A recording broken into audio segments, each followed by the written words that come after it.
Boa tarde a todos. Está ligado? Está ligado. Tá ligado. Boa tarde a todos. Inicialmente, eu queria agradecer a oportunidade de estar aqui com vocês. Também, assim, gentilmente, também essa gentileza que foi feita aqui pela Justiça Federal de colocar aqui o espaço à disposição. Eu acho que a gente está vivendo um momento assim, de muita ansiedade por parte dos servidores.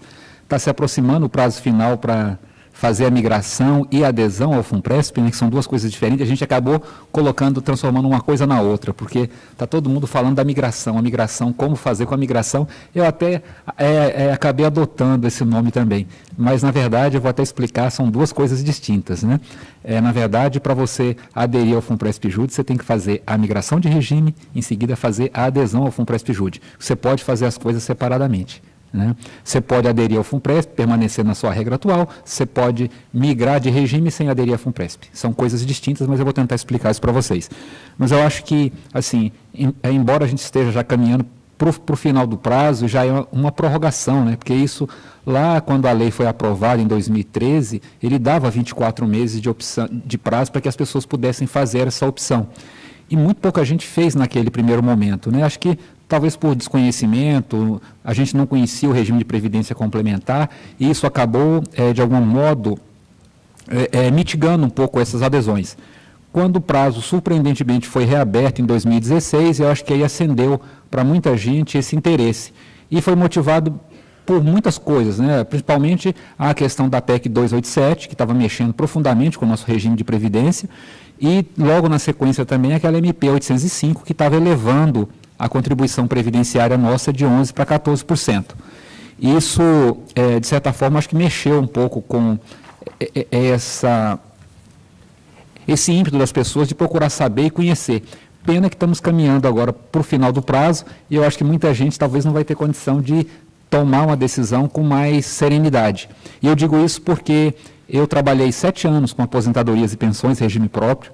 Eu já estudei muito sobre isso, fiz monografia no meu direito sobre direito previdenciário.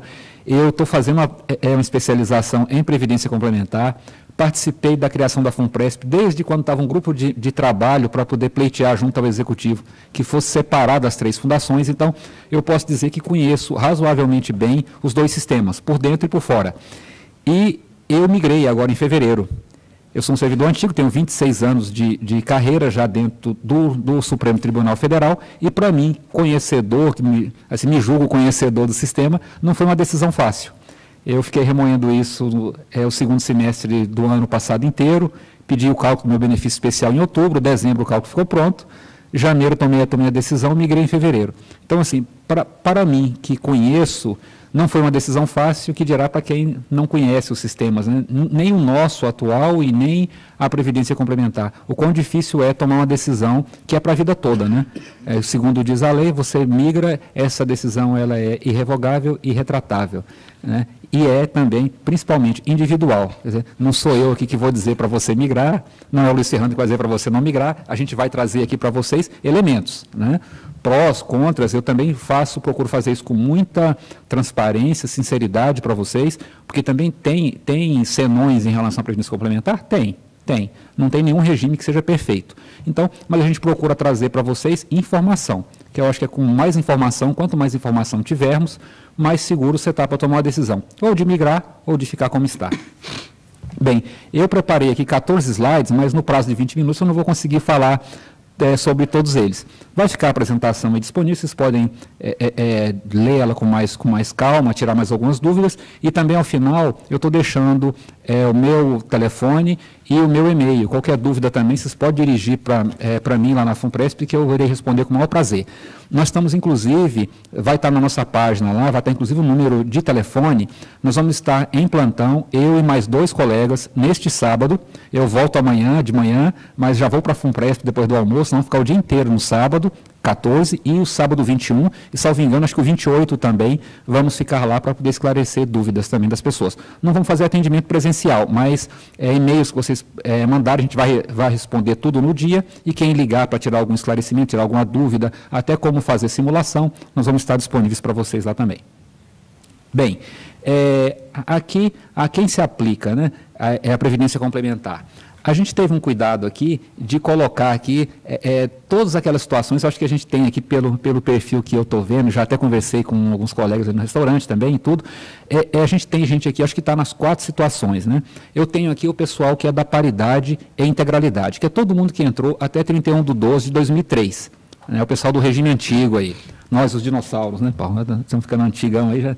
Então, aí nós temos um grupo pequeno, que eu não sei se é o caso aqui, mas deve ter também, talvez um ou outro aí também, que é aquele pessoal que entrou já a partir de janeiro de 2004, que já tinha acabado com a paridade, mas a integralidade não tinha sido regulamentada, o que só veio acontecer no dia 20 de fevereiro de 2004. Então, a gente tem algumas pessoas no limbo ali, quem entrou em 1º de janeiro de 2004 até 19 de fevereiro de 2004, eles não têm mais a integralidade, a paridade, mas saiu com remuneração integral, porque a Lei 10.887, no caso, a MP 167, que foi convertida na Lei 10.887, não tinha sido publicada, então não tinha como fazer regra de cálculo pela média salarial. Então, quem entrou sai com a última remuneração, mas já não tem mais a paridade remuneratória, não tem mais reajuste de acordo com o pessoal que se aposenta com a paridade. Já temos aí, na sequência, a partir do dia 20 de fevereiro, e no nosso caso, até 13 de outubro de 2013, que é o pessoal que entrou na média salarial. Já entrou no serviço público, continua pagando previdência sobre 11%, mas já não sai mais com paridade, mas com a média calculada com base nas 80% maiores contribuições, e aí com reajuste também não paritário com o servidor em atividade, mas pelo mesmo índice que corrige os benefícios do regime geral de previdência social, no caso o INPC.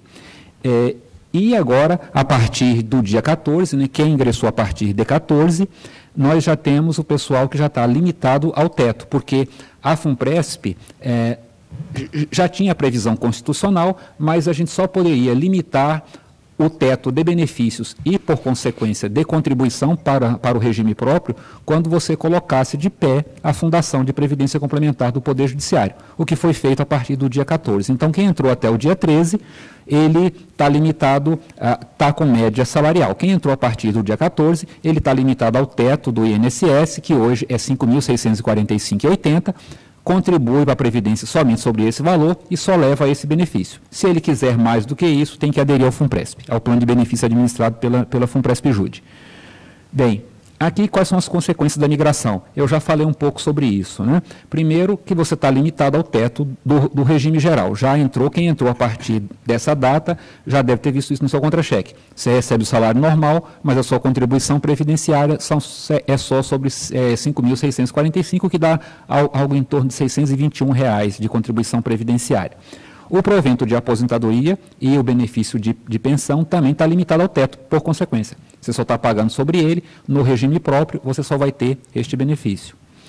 E é concedido um benefício especial para quem exercer a opção até o dia 28, ou seja, quem está na regra de média salarial, naquela regra de integralidade sem paridade, ou na regra de integralidade com paridade, se fizer a migração até o dia 28, ele vai fazer jus também a um benefício especial, que nada mais é do que uma compensação pela contribuição previdenciária em excesso. Porque quem ingressou anteriormente a outubro de 2013, ele sempre pagou sobre tudo, e aí ou era provento integral ou era média salarial. Então, a partir de agora, como você está contribuindo sobre menos, o benefício também ele já é menor, né? E é facultada a adesão ao regime de previdência complementar. Como eu falei, a previdência complementar ela é facultativa. Então, são 2 movimentos que você tem que fazer. Quem está pensando em aderir ao FUNPRESP, sendo enquadrado em qualquer dessas 3 regras anteriores, ele tem que, primeiro, aderir ao novo regime, fazer a migração de regime. Ele sai da regra que ele está lá, regra de direito adquirido, ou regra de transição do artigo 3º da emenda 47, por exemplo, e vai aderir às novas regras que está lá no artigo 40 da Constituição, né, que é 60 anos, com 35 de contribuição para o homem, 55, 30 anos de contribuição para a mulher. E aí ele vai ter o benefício limitado ao teto e vai fazer jus ao BE. E se aderir ao FUNPRESP, mais o benefício é acumulado lá. Bem, como fica a situação daquele que aderiu, que migrou, né, fez a migração e fez a adesão? Ele vai ficar com a contribuição limitada ao teto do regime geral, os 11%, vai aderir ao FUNPRESP e aí ele vai ter uma contribuição que vai variar de 6,5% a 8,5% e até esse limite paritário com o patrocinador, no caso de vocês aqui, Justiça Federal. Se vocês aderirem, vocês vão ter uma contribuição paritária até esse limite. Muita gente tem continuado pagando mais 2,5% e aí mantendo os 11% de contribuição, mas aí esse limite extra aí dos 2,5%, ele não tem a contribuição paritária, é só esforço contributivo seu. E tem pessoas ainda que estão elevando essa contribuição até os 12%, que são, na prática, aquele limite que você tem para ter aquela isenção tributária de contribuição previdenciária. A legislação permite que até 12% daquilo que eu pago de contribuição previdenciária eu posso abater na hora do meu ajuste de imposto de renda. Né?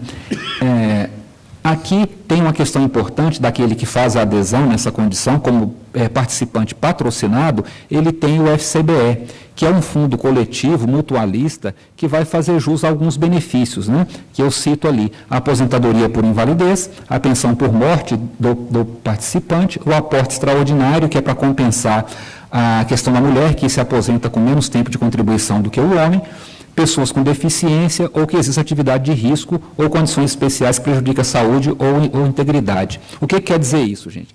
Para manter uma certa paridade com o que acontecia com o servidor que tinha a paridade remuneratória lá atrás, então, independentemente da mulher ou homem aposentarem com idades diferentes, com tempo de contribuição diferente, como saía na paridade, quem cumpriu o requisito para uma aposentadoria integral, saía com remuneração idêntica, mesmo que tendo requisitos diferenciados, em função do gênero. Na FUNPRESP, isso é mitigado e tem um balanceamento feito por esse fundo coletivo. Uma parte da contribuição que é feita por nós, participantes patrocinados, vai para um fundo coletivo que vai custear esses benefícios, esses 4 benefícios que eu listei. Aí o mais importante assim, da gente dizer é esse em relação à mulher. A gente tem muitas hoje colegas e mulheres dentro do judiciário, e isso é muito importante saber. O que acontece? Quando você migra, o seu provento, ainda que você ocupe o mesmo cargo que um homem, ele vai ser diferente. Até quando era a regra de paridade ou média salarial, ele saía igual ao provento. Aqui ele sai diferente, porque esforço contributivo, vai depender do quanto que você optou por contribuir, sendo que no outro regime lá não tinha essa opção. Você entrava e contribuía com 11%, seja a regra de integralidade, seja a regra de média salarial. Então o benefício sairia igual. Aqui não. Como você aposenta mais cedo e trabalha 5 anos a menos, o que acontece? O benefício aqui vai ser menor. Na hora que você somar as 3 parcelas, ou 2, quem não tem benefício especial, daria para a mulher um benefício inferior ao do homem, porque ela trabalha 5 anos a menos. Esse fundo coletivo, o FCBE, ele, de certa forma, ele equaliza esse benefício, porque aquilo que faltou para você contribuir ali, pelo seu esforço contributivo, para você chegar no mesmo benefício do homem, isso sai do FCBE e vai para a sua conta individual para equalizar o benefício. Esse é um benefício importante que tem lá. Tem uma outra questão, o seguinte também, gente. Como o regime agora passa a ser decapitalização, pode acontecer infortúnio. Você faz a adesão e, de repente, você não cumpre aquele período laboral que você imaginava cumprir, sai antes do tempo. Como você não carreou os recursos suficientes, seu benefício vai tender a ficar menor do que aquilo que, de fato, você esperava. E aí, o que vai acontecer? Você vai exaurir seus recursos lá na fundação mais rapidamente. E aí, o FCBE, ele vem em socorro, trazendo um benefício que fica 70% do benefício originalmente pago, e aí ele fica com natureza vitalícia. Né? Porque o nosso plano, ele é um plano de contribuição definida, ele não é benefício definido. Então, ele depende do seu esforço contributivo individual. Se ele não tivesse o FCBE, ele seria um CD puro. E o que isso significa? Que exauridos os recursos decorrentes do seu esforço individual e da cota patronal, a fundação não teria qualquer compromisso com você. Então, se de repente na hora de você arbitrar ali esse benefício, porque como é que isso é feito, gente? Assim, grosso modo, para vocês entenderem. você vai ter lá aquele período, seu histórico contributivo. Quando você vai passar para inatividade, o atuário, com base em tábuas biométricas que a gente adota na fundação, ele vai estimar a idade média, o tempo médio de sobrevida que você vai ter quando passar para a inatividade. Ele converte isso em meses e divide seu saldo de conta por esses meses. Então, ele vai te dar aquela fração ali, mês a mês, né? E aí, assim, matematicamente falando e friamente falando, na expectativa de que ele vai acertar. Mas o que acontece? Ninguém morre na média. A gente briga com isso. Essa média é porque você tem uma média ali de mortalidade. Porque muita gente morre mais cedo, muita gente morre mais tarde. Pouca gente morre na média. E aí, o que acontece? Você tem aqueles que morrem antes, e aí não deixa beneficiário, o dinheiro ficaria, em tese, sobraria, mas você tem aquela outra situação que é o oposto, que é a pessoa exaurir o saldo de conta e ainda estar vivo. E aí, nessa situação, também o benefício ele é reduzido em 30%, se converte num benefício vitalício, custeado por esse fundo. Tá? Então, basicamente é isso, assim, e isso ocorre tanto nesse benefício por sobrevivência para aquele que vive mais, ou para aquele que se invalida e aposenta cedo, ou que vem a óbito ainda em atividade, e aí não conseguiu também completar o saldo de conta, que era aquele valor projetado. Eu vou voltar nesse assunto um pouco mais à frente também. Aqui eu vou falar também, assim, bastante rapidamente, mas eu acho que são os dois pontos um pouco mais importantes, o que considerar a favor da migração. Eu juntei alguns pontos aqui, tem muito mais coisas que as pessoas falam, a gente escuta muita coisa, e cada um enxerga, isso depende do enfoque, dos interesses que cada um tem e da situação particular de cada um. Eu coloquei aqueles que são os mais citados e aqueles que mais preocupam a todo mundo, né? Primeiro, incerteza em relação à previdência do servidor, porque parece estranho falar isso, né? Eu tenho um regime de previdência complementar que é regido por uma lei ordinária, e tem, por outro lado, as regras de aposentadoria do servidor público, que é regido pela Constituição Federal. Mas hoje, se a gente fizer uma retrospectiva do que tem acontecido nos últimos 25 anos, o que a gente percebe é que, embora as regras estejam com proteção constitucional, elas estão bastante frágeis. Nós já passamos por inúmeras reformas e estamos em vias de ter mais reforma também. Eu participei de um evento começo de junho, e aí estava um magistrado conversando comigo, falando, rapaz, a gente está vendo uma situação estranha, né? Que a gente está migrando para um regime que é regido por lei ordinária, porque a gente não confia nas regras constitucionais, né? Que em tese eram para ser mais fortes e mais perenes. Mas exatamente o contrário que está acontecendo hoje, né? Então, quem está estudando esse movimento percebe isso. A gente já vem, e muita gente talvez não saiba disso, mas a gente já vem desde 93 sofrendo mudança.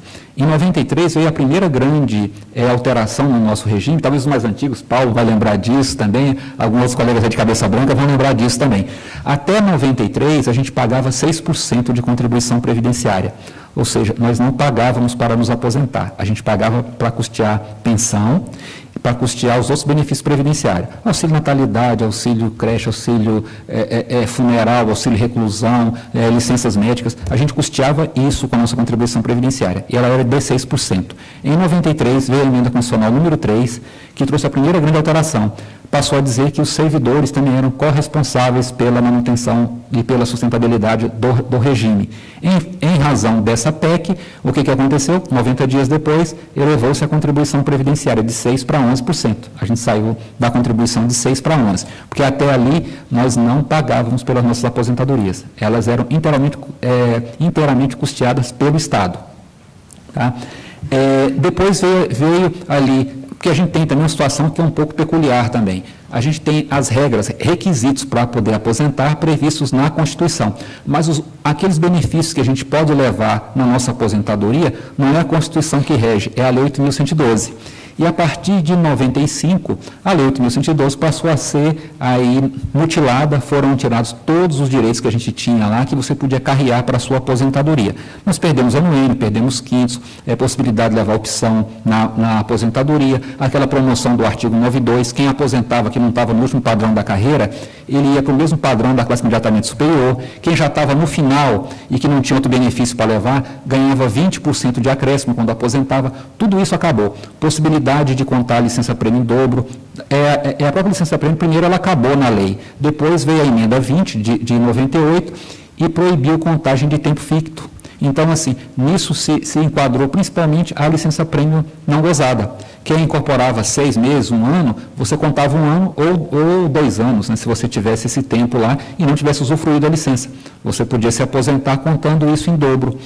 Quem era ex-militar, por exemplo, trabalhou em zona especial, você tinha um acréscimo de 1/3 do tempo. Tempo de aluno aprendiz contava, tempo rural contava. Então, tudo isso acabou, porque nós tivemos uma sutil mudança na emenda 20 de 98. Nosso tempo deixou de ser tempo de serviço, passou a ser tempo de contribuição, ou seja, é efetivamente trabalhado e contribuído, só esse que conta. Então, tivemos uma mudança ali bastante grande. Veio o requisito de idade, porque até 98 a gente se aposentava com o tempo de serviço. Então, eu somava o tempo de serviço com a idade que tivesse, me aposentava. Eu vi casos lá no STF de homens se aposentando integral com 49, mulher se aposentando proporcional com 39. Saindo com 25 anos, que podia aposentar, porque tinha aposentadoria proporcional. Então, saiu com 39 anos. Mas como pode? Começou a trabalhar com 14? Não, é porque tinha licença-prêmio não gozada e tinha tempo rural. E aí, com isso, a pessoa somou isso tudo, com 39 anos de idade se aposentou. Eu trabalhei com aposentadorias, aposentei uma colega com 42 anos de contribuição, serviço na época, né? Também porque contou licença-prêmio, tempo de professora do Mobral, tempo rural. Então, assim, era muito comum as pessoas se aposentarem muito cedo. A emenda 20 já trouxe requisito de idade e tempo no cargo, começou a combinar requisitos de modo que você só podia sair quando completasse o último requisito. Então, isso já elevou a idade média de saída. A emenda 41, ela já trouxe a contribuição de inativos e pensionistas, trouxe também o fim da paridade e integralidade, foi quando começou a média salarial. Né? E já, logo na sequência, já tinha um permissivo para quando colocasse de pé os fundos de previdência complementar, você podia limitar essa remuneração, não mais à média salarial, mas ao teto do regime geral. Então, assim, a gente já vem num processo de mudança nos últimos 25 anos, e quem não está antenado com isso, não está se apercebendo que o que nós temos hoje de previdência para o servidor público não é aquilo que tínhamos há 25 anos atrás, mudou completamente. Né? Você já não se aposenta com aquelas condições, com aqueles tempos de serviço e com aqueles benefícios que se aposentava naquela época. Então, isso de alguma maneira está mexendo com o ímpeto dessas pessoas no sentido de procurar mais segurança. Quem está vendo que o sistema está ruindo, achando que ele não tem futuro, está migrando. Então, isso é uma coisa que tem sido levada em consideração. Congelamento de quintos, gente, é uma questão importante também. Quem incorporou funções sabe que ela foi transformada em VPNI, que é vantagem pessoal nominalmente identificada. O que isso significa? Que ela só vai sofrer correção quando tiver reajuste geral. E quando foi o nosso último reajuste geral? Janeiro de 2003, tem 15 anos e meio, já indo para 16 anos. Então, quem tem nos quintos uma parcela importante da sua remuneração e aí dos seus proventos no futuro também, já sabe que essa parcela importante já está há 15 anos sem correção, caminhando para 16 e vai ficar o resto da vida, porque até onde a gente sabe, database não volta mais. E ao não voltar, isso não corrige. Todos os planos de carreira que tivemos de 2003 para cá não significou crescimento de nenhum centavo em relação aos quintos. Então, embora para algumas pessoas isso seja uma parcela importante, ela vem perdendo valor ao longo do tempo. Então, quando você migra, o que acontece? Isso entra na base de cálculo para poder calcular o seu BE, e ele é base de cálculo contributiva para a FUNPRESP. E lá, esse dinheiro vai ser capitalizado. Então, você acaba recuperando um pouco o valor disso quando você faz a migração. Tem uma questão importante também que, como foi revogado o artigo 93 da Lei 8.112, não é mais possível carrear para a aposentadoria o exercício de função ou cargo comissionado. Isso significa que mesmo você saindo na paridade, quem está enquadrado em regra de paridade, se não preenche esse requisito, porque esse benefício foi revogado em janeiro de 95. Então, mas quem completou o requisito ainda pode levar. Mas qual é o requisito? No mínimo 5 anos ininterruptos de exercício de cargo em comissão. Como ela foi revogada em 95, só leva hoje esse benefício quem completou o requisito entre janeiro de 90 e janeiro de 95. A gente já tem aqui um monte de gente que nasceu depois dessa data que dirá assim, com possibilidade de levar essa vantagem. Então, significa para a maioria perda dessa parcela, mesmo saindo na regra de paridade. Então, quando você faz a adesão, você pode optar por contribuir sobre FC e CJ, isso vai para a sua base contributiva e vai engrossar a sua conta individual, de modo que seu benefício tende a ser maior lá na frente. Tem um benefício fiscal aqui que tem a ver com o regime de tributação, hoje que a gente tem, que diz o seguinte: aquilo que você contribuiu, já até falei disso, né? Até o limite de 12%, esse recurso você pode abater no seu imposto de renda. Então, na verdade, não é um benefício fiscal direto, ele é um diferimento no tempo. Enquanto eu estou acumulando recursos, eu não pago. Fica um incentivo para que eu acumule. Lá na frente, quando isso vira benefício e eu começo a receber, eu vou pagar o imposto de renda. Então, na prática, não é um benefício fiscal assim direto de você ter redução de imposto. Ele é diferimento no tempo. Eu não pago na entrada, pago na saída. Quando o dinheiro voltar para o meu bolso, eu vou pagar. Né? Garantia de reajuste nos proventos. Por quê? Quando você migra, você está limitado ao teto. Teto do INSS sobe todo janeiro pelo INPC. Quem tem direito ao BE, a lei que criou a 12.618 fala que ele tem o mesmo índice de correção do INSS, ou seja, INPC. E aquilo que você carrega para o FUNPRESP-JUDE, esse dinheiro vai ser capitalizado. Então, você vai estar rentabilizando ele ali. Na prática, você passa a ter correção nas 3 parcelas que vão compor seu provento. E tem a questão da PEC 287, gente, que também ele está elevando alguns requisitos para a aposentadoria, idade principalmente, está tirando alguns direitos, e tem uma questão ali que é a pensão. A pensão passa a ser optativa quando você, sendo casado ou tendo união estável, o cônjuge sobrevivente, o viúvo, também ganhar mais de 2 salários mínimos. Você vai ter que fazer opção pela pensão. A adesão ao plano de benefícios da FUNPRESP-JUDE, principalmente para quem é mais novo, que aí vai acumular muito recurso lá, você vai imunizar essa parcela dessa opção. Então, se você é casado com alguém que também trabalha e ganha mais de 2 salários mínimos, se vingar essa proposta que está na emenda, o que vai acontecer? Falecendo um dos integrantes do casal, o sobrevivente vai ter que optar entre o seu benefício, a sua remuneração ou provento de aposentadoria e a pensão daquele que faleceu.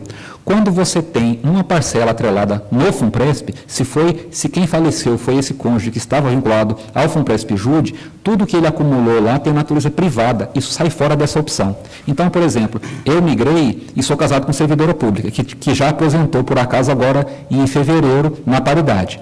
Suponha que isso também, assim, estatisticamente, é o que mais ocorre. Mulher vive mais do que os homens. Homens morrem primeiro. Então, aconteceu meu óbito, por exemplo, a minha esposa vai fazer a opção, eu tenho o BE, que eu sou antigo, tenho lá o BE, ela vai comparar o provento dela com o teto do INSS e meu BE. O que for maior, ela vai receber. E vai receber o FUNPRESP em qualquer situação. Ou seja, se o meu for maior, ela recebe teto do INSS, BE e FUNPRESP. Se o dela for melhor, ela fica com o dela e recebe o FUNPRESP. Ou seja, eu estou imunizando uma parte dos proventos que passa a ter natureza privada e não entra nessa conta dessa opção. Tá? Basicamente são esses. Como o tempo está curto, eu vou falar de mais 2 coisas só. Só a questão da migração, aquilo que a gente considera que pode ser prejudicial ou que as pessoas podem levar em consideração para não migrar, e mais uma questão sobre benefício fiscal e BE. Bem, aqui, o que a gente tem contra a migração? Assim, mais objetivamente falando, incerteza quanto à previdência complementar. Eu até coloquei ali aquela interrogação por conta daquilo que eu falei antes. Embora seja uma lei ordinária, o que a gente percebe é que todo o esforço que está havendo agora, já que o entendimento é de que a previdência complementar é que vai sanear as contas públicas na questão previdenciária do servidor, dificilmente vai haver qualquer mudança legislativa no curto e médio prazo, no sentido de desestimular as adesões para a previdência complementar. Embora ela seja regida por lei ordinária, a gente não acredita que no curto prazo vai haver qualquer medida que vá desincentivar isso. O que a gente tem dentro do sistema de previdência complementar é a busca de mais incentivos. Por exemplo, zerar o imposto de renda, né, daquilo que você contribui lá, porque eu vou falar um pouco mais disso aqui, sobre o regime de tributação. Para quem adere ao FUNPRESP, você pode optar que aquele benefício, aquele seu lá, como é que você vai tributá-lo quando aquilo virar benefício. Você tem a tabela progressiva, que é essa que todo mundo conhece, que vai do 7,5%, que vai de isenção até os 27,5%, e tem a tabela regressiva, que começa com 35% e vai até 10%, a depender do tempo que você deixa os recursos na Previdência Complementar. Tem uma ideia aí dessas entidades de propor ao governo que você alonga esse prazo de permanência, mas zera o imposto. Se você ficar, assim, atingir aquele prazo máximo que está na proposta, você zerar esse imposto. Então, esse de fato seria um benefício fiscal interessante, né? Mas Então, vocês veem assim, o que a gente tem de busca hoje? É de tentar melhorar a previdência complementar. A gente quer estender o prazo, tem discussões aí sobre você também estender para que a família possa participar dos planos e tudo. Então, é tudo ideia de fomento do sistema. Então, a ideia agora, a gente seria ir na contramão daquilo que é tido como uma solução de médio e longo prazo para sanear as contas públicas no quesito previdência. Bem, perda de paridade e de integralidade, né?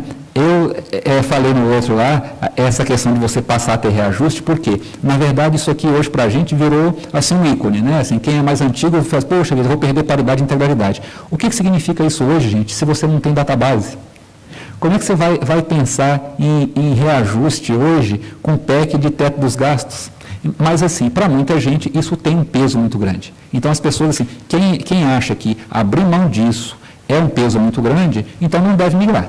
Não deve migrar. Se acha que isso tem algum futuro ainda, então não deve migrar.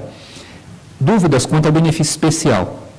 A gente tem algumas, uma delas já foi inclusive saneada pelo STF e pela PGR com uma resolução conjunta que saiu agora nesse mês passado, que era dizendo relativamente ao tempo de Estado, município e DF, porque quando você vai calcular o seu benefício especial, é aquilo que você contribuiu acima do teto do INSS, e você faz uma média atualizada disso, abate o teto do INSS que você já vai ter pelo regime próprio, e daquilo que ultrapassa, você faz uma proporção em cima do tempo já cumprido, sobre aquele necessário para você se aposentar.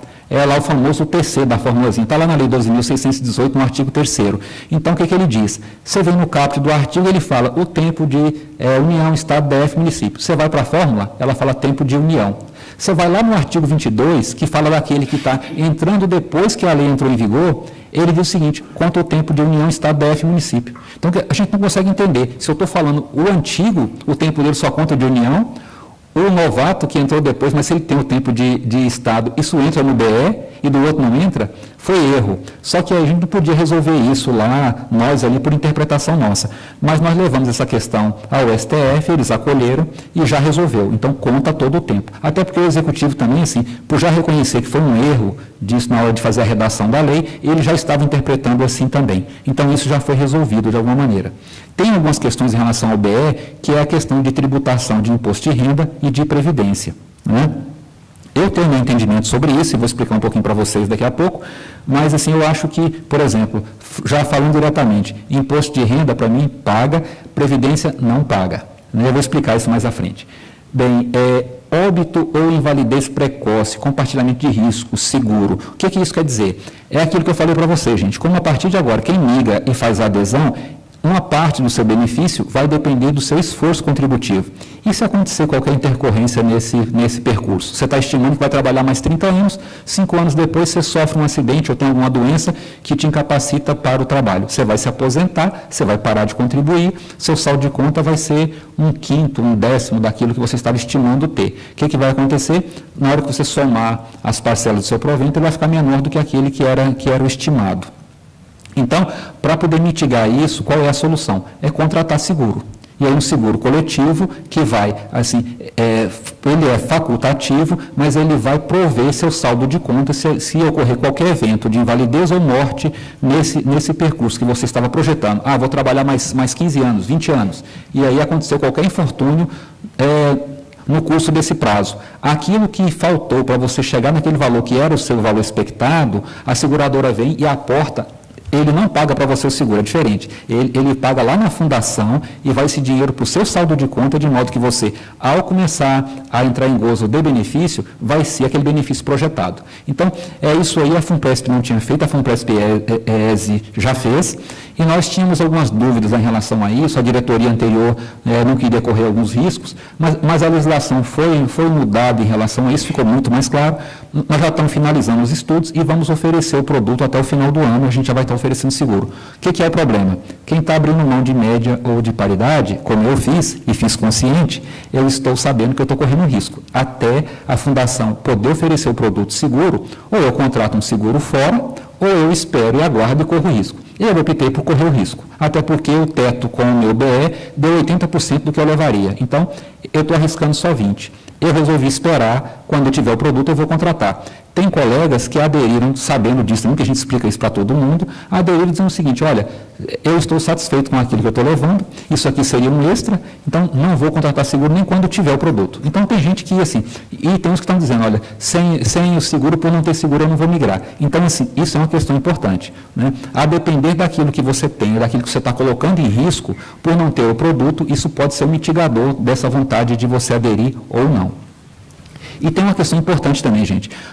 Quem está pensando em fazer migração e adesão, levar em consideração o seguinte, se você já é mais antigo e tem muito tempo de serviço, e esse tempo, uma boa parte dele é de iniciativa privada, pode não valer a pena migrar, por uma simples razão. Para efeito de benefício especial, só entra o tempo de serviço público, porque na iniciativa privada, por mais que você tenha ganho lá, a sua contribuição previdenciária já era limitada ao teto. Então, não tem que falar em devolução de nada. Você só pagou lá limitado ao teto. Então, esse tempo não entra. Quem tem muito tempo de iniciativa privada, o que acontece? O que há como consequência disso? Primeiro, o tempo de serviço público dele é menor. Outra, se ele tem muito tempo lá, vai ter que fazer mais um tempo aqui, o tempo para frente dele vai ser pouco para poder compensar essa perda que ele vai ter lá atrás. Então, assim, quem está numa condição dessa, não deve valer a pena migrar, porque você tem que trabalhar muito e talvez não vai alcançar o benefício que você esperava. Bem, eu já estou quase acabando, Paulo. Vamos ver aqui. Aqui, essas questões de dúvidas, eu acho que eu vou falar disso, gente, quando for nas perguntas, mas tem uma questão importante aqui que eu quero falar com vocês, que é o seguinte, é aqui, ó. Quando você faz a adesão, o que ocorre?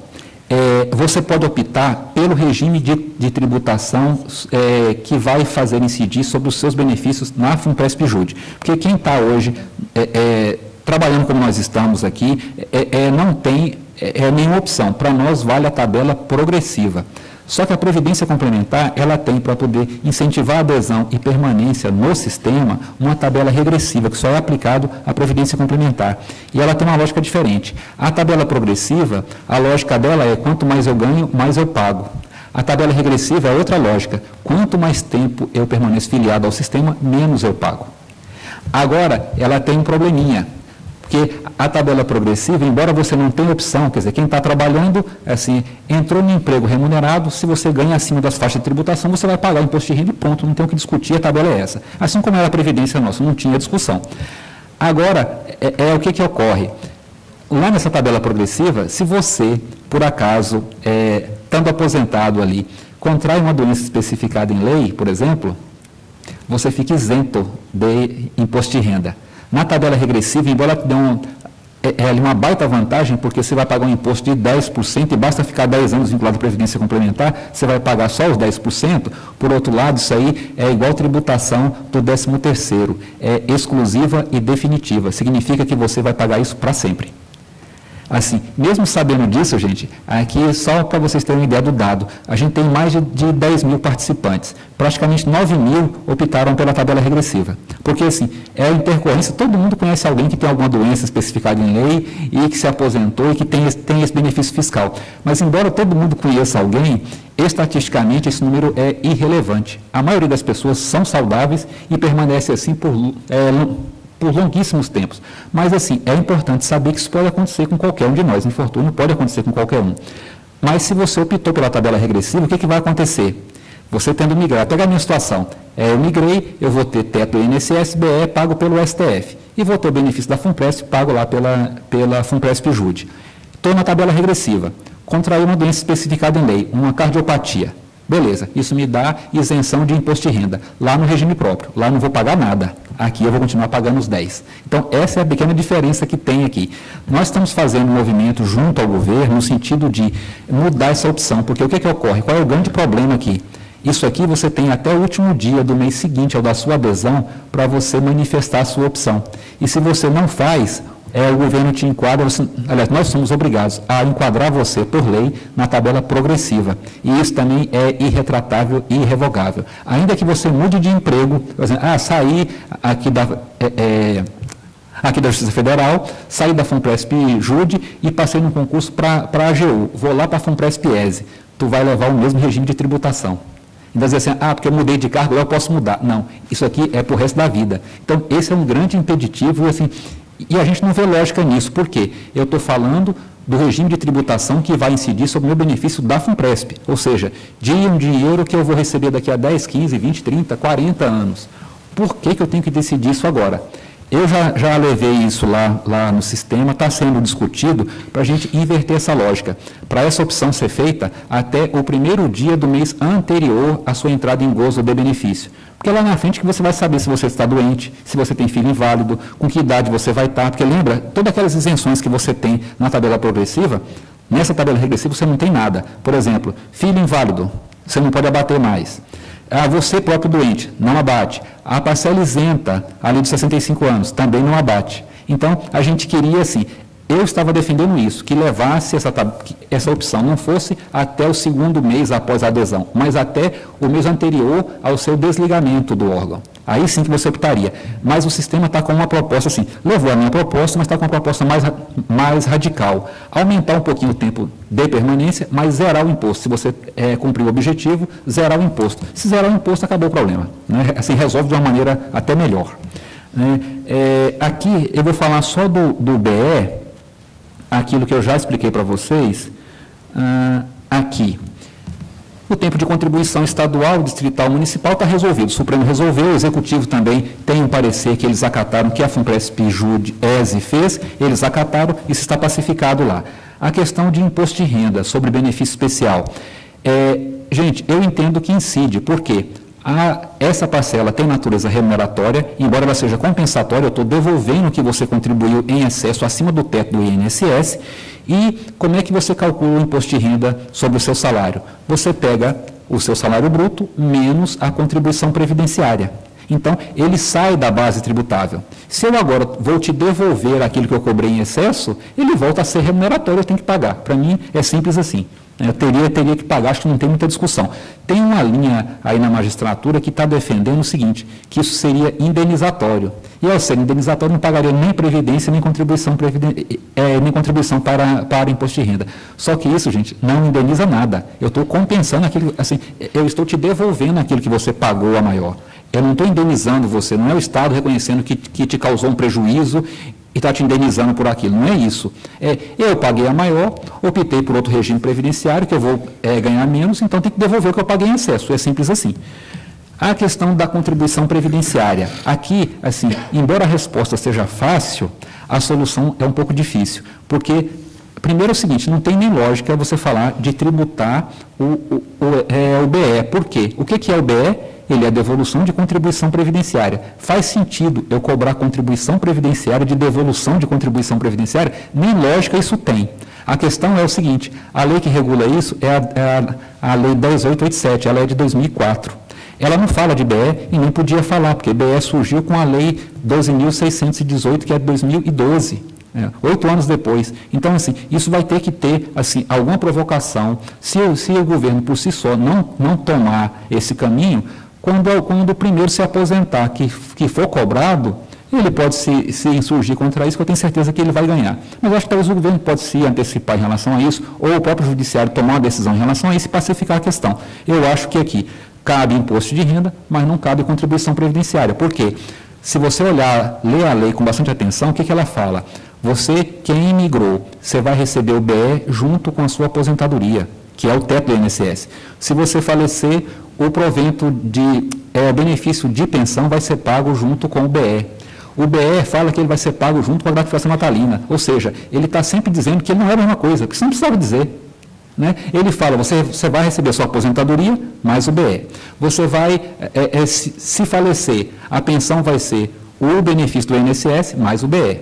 A minha gratificação natalina, meu benefício de aposentadoria e mais o BE. Significa que ele não é benefício de aposentadoria, não é benefício de pensão. Então, ele não está enquadrado aí. Qual é a vantagem disso? Vocês lembram que a emenda 41 de 2003, ela introduziu a cobrança do inativo e do pensionista. E como é que isso é calculado? Você fica isento. Quando a gente está em atividade, eu pago sobre tudo. Quando eu me aposento, eu fico isento até o teto do INSS e pago 11% sobre o que excede. Se isso aqui não é mais benefício previdenciário, eu não vou pagar nada sobre isso. Então, quem adere, embora você fique com um salário às vezes até melhor, mas o que é o nosso entendimento, aquilo que é benefício especial, não sofre incidência de contribuição previdenciária. Você está imune a isso. E vai ficar imune também, a gente entende, vai ficar imune também a qualquer elevação de contribuição previdenciária que venha ocorrer no futuro. Bem, basicamente era isso, eu até extrapolei um pouquinho meu tempo, mas eu acho que era esse o recado. Tem algumas coisas ali que vocês vão ver nos slides aí depois, mas muitas delas já são objeto de muitas perguntas que se tem mesmo, e a gente vai falar sobre isso e eu vou abordar na hora que a gente for tratar disso. Obrigado pela paciência e atenção de vocês.